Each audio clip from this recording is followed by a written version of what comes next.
Welcome back to Books in Minutes. If you're new here, hit the like button and subscribe for more life-changing book summaries. Today, we're exploring one of the most powerful self-improvement books ever written, Dale Carnegie's How to Win Friends and Influence People.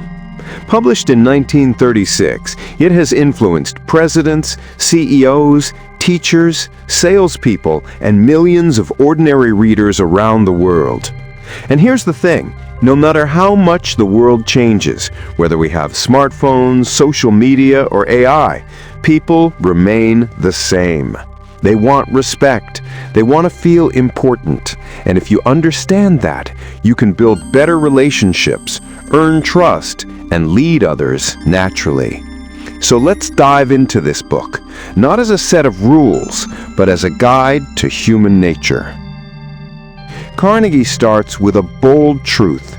People rarely respond well to criticism. Think about it. Have you ever been told, "You're wrong," or "You messed this up"? What's the first reaction? Defense, excuses, anger. Even criminals believe they're justified. Al Capone, the gangster, saw himself as a public benefactor. If even a man like that resists criticism, what about the people around us?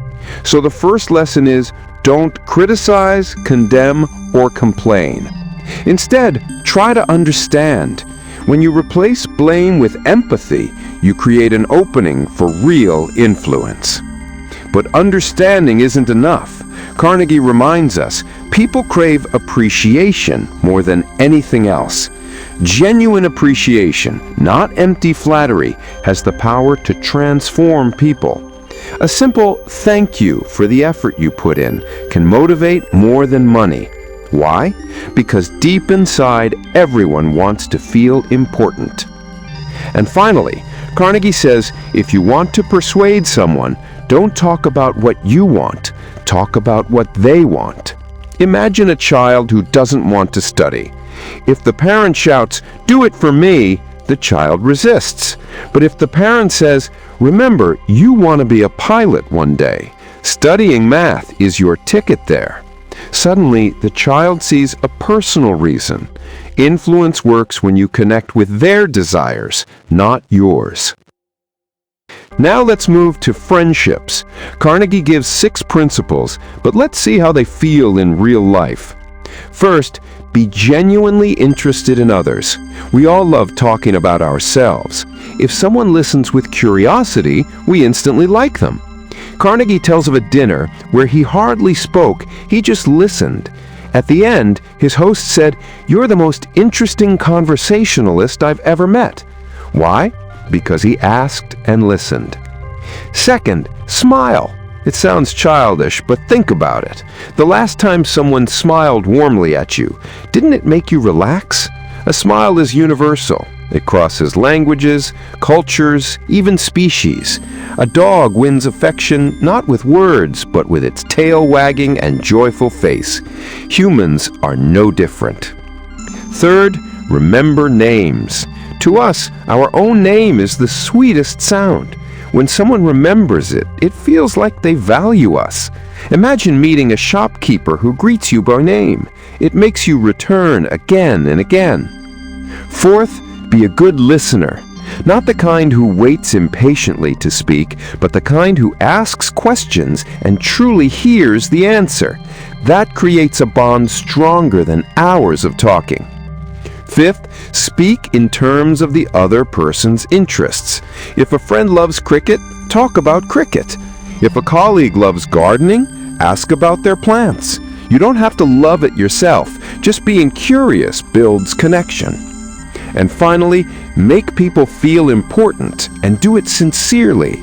Think about it. When a waiter is treated with kindness or a coworker is thanked, it changes their whole day. People don't forget those who make them feel valued.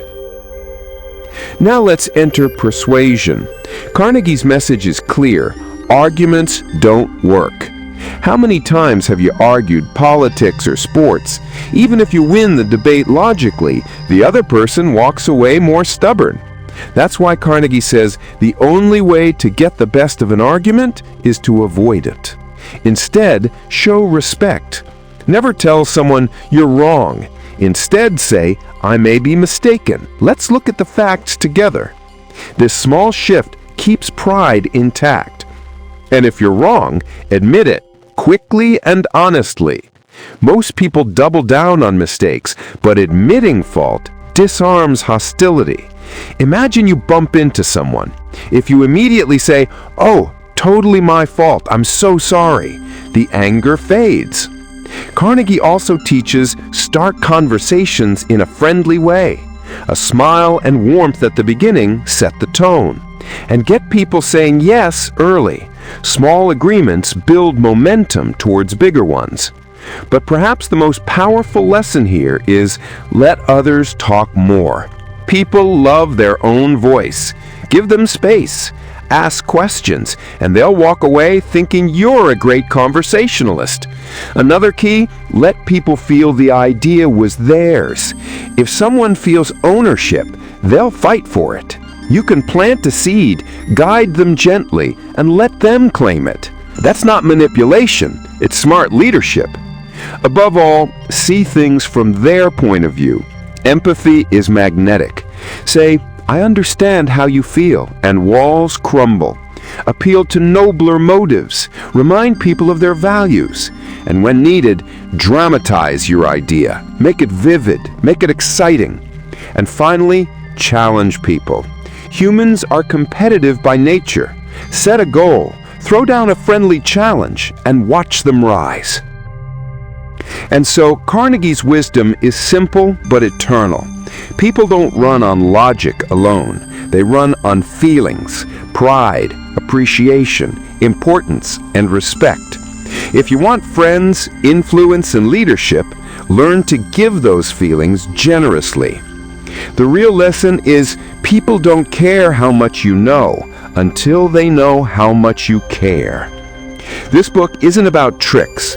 It's about being genuinely kind, empathetic, and thoughtful.